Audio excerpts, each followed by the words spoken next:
All right. The time is 11:16 a.m. January 20. Come on, give me the date. 28th, 2025. I was just chased around in this house with what I call U.S. Navy gas, directly targeted. This is nearly an impossible situation to report this stuff when I can't say hardly anything, so just bear with me, okay? First and foremost, I'm going to get to the most dangerous aspect of this. There was a white man. I saw him. I watched him. He was trying to break and enter is what it actually legally is, the gate of the garage of this property, 1509. He was in a burgundy hatchback station wagon. There was a man or a woman, it looked like a woman, in the car with him. The man who was trying to break and enter into the gate, standing there with his cell phone. Everybody has their phones in their hand. They can't let them go. At any point at all time that I ever see people hovering and lingering and hunting and stalking this property, every individual I can testify has been clasping and clutching and grasping and gripping strong and hard a cell phone. They can't put it in their pocket. It's the most stark and significant thing with these people. They can't let go of their phones. So you notice it because they can't do anything with the other hand because it's holding, clasping, clutching, strong and hard, a cell phone that they never let go of. It's always out, right there. The whole time, like we're talking 10, 15 minutes, they'll be doing their hunting, stalking, whatever terrorist action, and they have their phone literally in their hand. It's stark, clear, and it handicaps them. That's one thing you really notice. And they can't be all there because someone who's all there with their marbles working in their head would put their phone away. It's so seriously big here what the town is doing.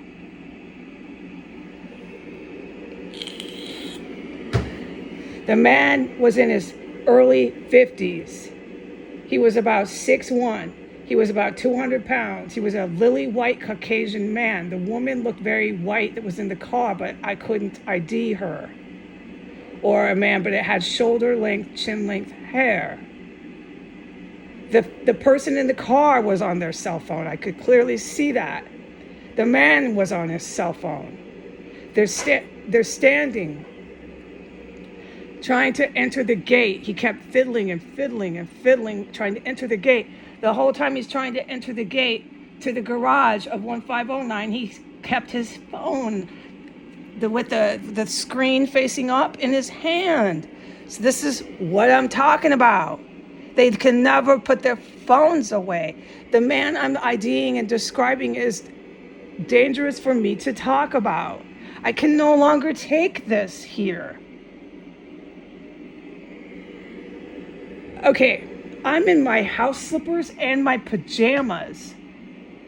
They are still stalking and hunting an unarmed civilian female in her pajamas and house slippers. I said that out loud. I said, oh my God.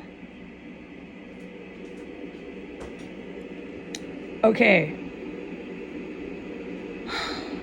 The man stayed outside in the yard for a good 10 minutes with that car parked right in front of 1509's garage and the gate. Then he got onto his phone and he started making phone calls, okay? Standing there, everybody on their phone. Then after about 10 minutes, he drove away. While he was there, I walked up through the floor one to the dining room to look right out this sliding screen glass door. That's how I watched him and got a clear ID of him. That's how I ID'd everything I just described. That's where I was standing. That's where I witnessed them. Okay?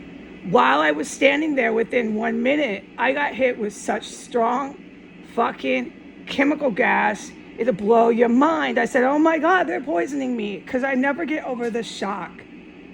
Okay? It was what I call the U.S. Navy gas. I could only stand there for 30 more seconds while I was watching him, and then I had to race all the way back up to floor 2 to go diarrhea to get the poison out. While I was in there, I prayed for my life again, dude, because I'm being poisoned in the bathroom, poisoned on floor 1. They hit me in the bathroom. And there's a white man trying to break and enter the backyard. Everybody holding the phone. The one in the car had a phone. He had a phone. It was really fucking scary. I'm being gassed. While he was standing there, the first time I got gassed, when I stood there and witnessed him, there was this massive, loud construction havoc going on right in front of the property of 1509 with a massive, huge semi-truck that was backing in right in front of the property. So you can only understand how loud that back up beep, beep, beep was. While that was going right in front of the property, walking distance from my ears, that man was trying to break into the gate. He kept, with one hand, only one hand, while he held his phone in the other, kept using all his force and might with his strength to cram the gate open of 1509. So we had construction in the front, making unbelievable, ungodly noise, and a man in the back trying to get into the gate, okay? All right, so at that point, once I had been poisoned the first time and all that noise was going on, I ran upstairs, and then the noise was still going on, and I went to the front door to see, and that's when I saw this. When I was done being poisoned, I went back downstairs. That's when I saw the construction and what was making all that noise. There was a huge, massive machine truck with a big old platform trailer, okay, that had parked and was stationed right in front of 1509. And behind that was this, and it's still there, this sort of utility truck.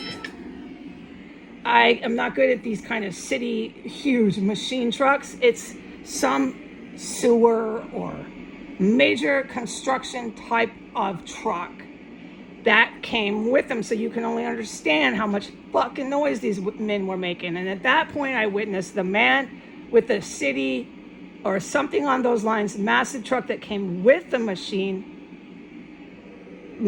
truck. He was African American, a Muslim beard. He had the Muslim beard. I said, oh my God, more of the domestic. I said it. It's stunning. They can't shave their chins. They can't shave their faces. They're all in their 50s. They think they're sheiks or whatever they call it, the leaders. They can't shave that chin. It's more of this domestic terrorist Muslim, black Muslim uprising here. Oh, without a doubt. Oh, no questions asked about that. He got out. He's about 5'10".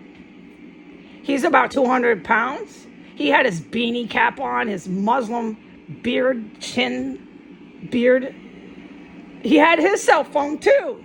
He got out of his car. He's looking at that cell phone, pressing buttons. He's big and tough, pressing buttons. And you're big and tough, dude, when I'm standing in my fucking pajamas and my house slippers. I said that too at the door. I said it to myself. I have every right to say what I want out loud.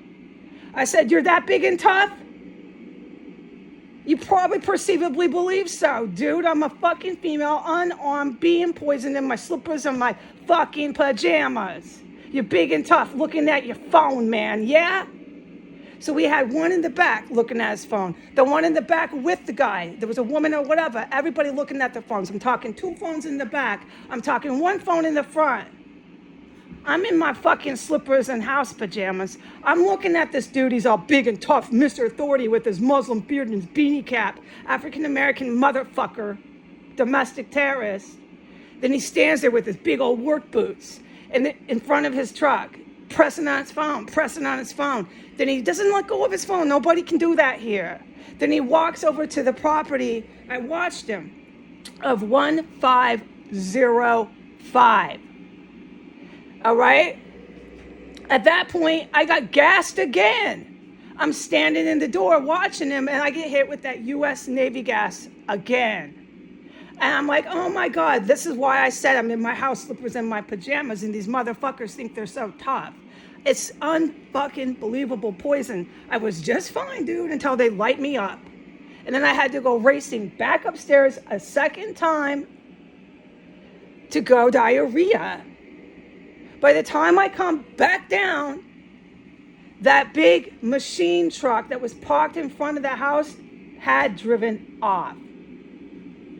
That man, I couldn't find him. He must have gone in some property of this goddamn chemical weapons, ISIS complex. Well, yeah, with his Muslim beard, yeah, you can guarantee that he walked in there, but he had his cell phone. I've got my phone, Mr. fucking domestic terrorist. I'm looking for him. The noise had stopped. I'm not standing there getting gassed again on the first floor. The machine truck had driven off from in front of the house, but his big, huge machine truck, some utility vehicle, gigantic thing, is parked in front of 1503, 1505. And the white man who's actually the most dangerous to talk about, he had a brownish black leather bomber jacket.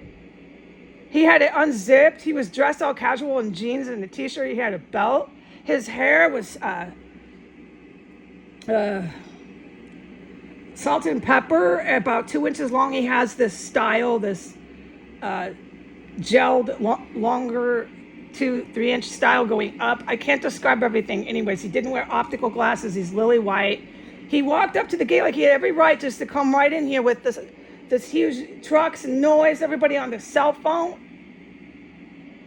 I can never say I've ID'd him before. He's a new one. Now I'm IDing him now. I'm being poisoned too, and then I got poisoned again, but I'll get to that. So I left that area, the front door, after I realized that the truck had gone and what was happening. Okay, I finished what I was doing downstairs, which wasn't just watching people try to come in from the front and the back. And then they poisoned me again. Okay, when I was upstairs in my room. It's targeted chemical gas. It's happened too much for too long to question anything about the gas. And like I have priorly reported, you hear them doing it. Listen, I can't talk about the fucking good military, so I have to turn that back on and not say anything. So I got gassed again, all right? Gassed here, dude. It's unfucking believable. I just prayed for my life. I said, Jesus, I do not deserve to be arrested. I do not need a fucking mental examination. I do not deserve to be gassed. I don't deserve this anymore, Jesus. I pray for my life right now, and I need some fucking help in here. This is too fucking scary anymore. Because don't forget, I follow what Jesus says. I can't tell the world what the fuck is going on in this house. But it is so fucking gruesome and so fucking horrific what I was running around in. While there was one in the back just now that I described, and that one in the front. I can't talk about yesterday, the day before, this morning, of what the fuck I'm saying. But the fact that this is happening in here and that they just keep flooding in and trying to get in the gate and they're everywhere, dude. This is why I'm fucking scared. Because I can't tell on YouTube or the internet what is happening in here, but it would affect all of you the exact same way. The good military needs to do something. I'm fucking scared in here. They know what's happening in here. There's no question about it. The good guys know. I cannot talk about it, but it's a fucking horror show. I hide in my room. It's so fucking horrible in the house. And then when I go out, they're coming in the back. They're coming in the front. Everybody has their phones. I'm being gassed, just gassed and gassed for going down there, for just going down there and seeing them. I need to say this. It's dangerous to say this, but I'm fucking tired of being scared. That white man is going to bring Department of Mental Health. That man that can't put his phone in his pocket from the back alley, they're not really Department of Mental Health. They're going to come right in the front door, everybody with a key, and give me a litmus test on my sanity and the conditions and how they're worried about my mental health. You don't know who's listening to this on the internet how fucking disgusting it is in this house right now. For anybody to come in and pull that shit is why I say this is shocking and jaw-dropping. It's this exact same time as when the Department of Mental Health came here and the house was filled on a stench radar of 1 through 5, a 4. Stench radar 4 of manufactured chemical stench. That when the man on the video, hopefully YouTube hasn't deleted it, when the North African man, when he came up and looked at Talia, my cat, in the cage, that part is very significant because I took note the whole time they were here. And when he was standing there, of how he was standing right over what I call, in my terms, a tornado of turpentine, manufactured chemical stench. The fucking city of Washington was running around inside this property with their tags and their notepads, engulfed in manufactured chemical stench. But the whole time I never said one word to them about it because I know they're charlatans. I know this is all bullshit. It's a lot like that right now, but I can't talk about this fucking place. And they're just gonna barge in again. That's why I said something has to be done, okay? Adios.